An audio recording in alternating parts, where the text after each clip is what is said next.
we're going to be doing a science activity that I actually did with my 3rd grade class at Weber, and we're going to show you guys how to do it today.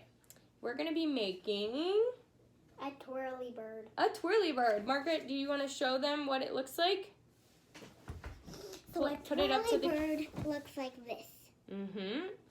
Okay, so now we're going to show you the kind of template that we made.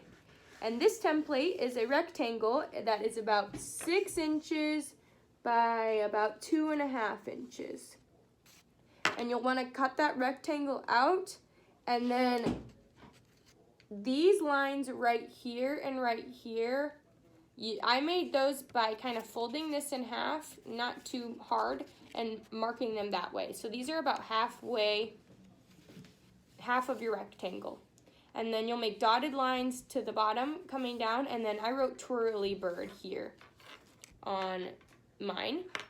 And then you'll want to leave just a little bit of space right here and make another dotted line and a solid line that connects all the way to the top. So you might want to pause right now so that you can make your template so that you can continue making your twirly bird. But since we already have ours ready, we're going to keep going.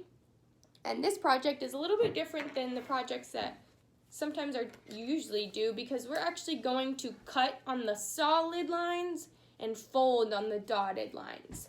So if you look at your template, you should have 1, 2, and 3 solid lines. So I'm going to make those 3 cuts. I should not be making any more than 3 cuts.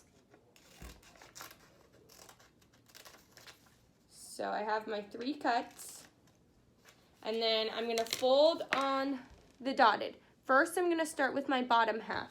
So on my bottom half, I'm going to fold my first flap over the word twirly bird.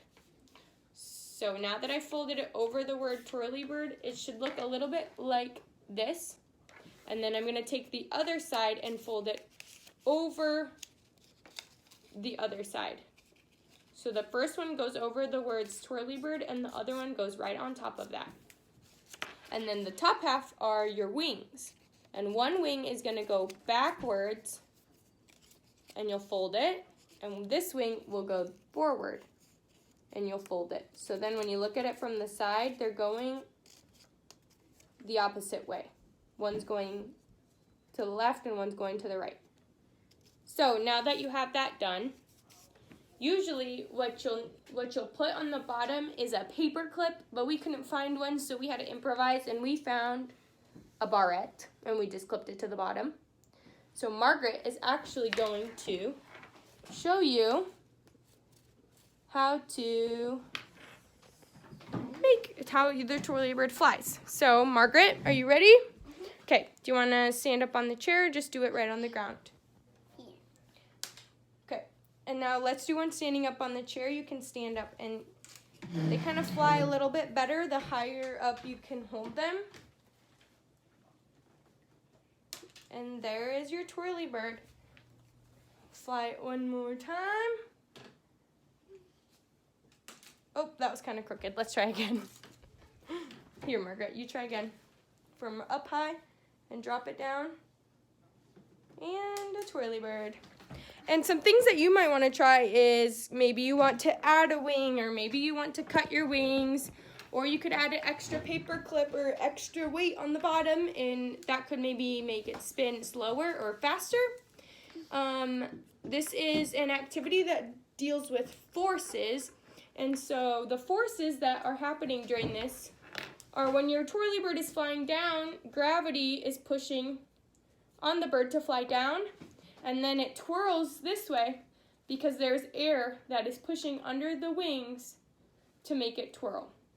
So gravity is pushing the bird down, and the air is making it twirl.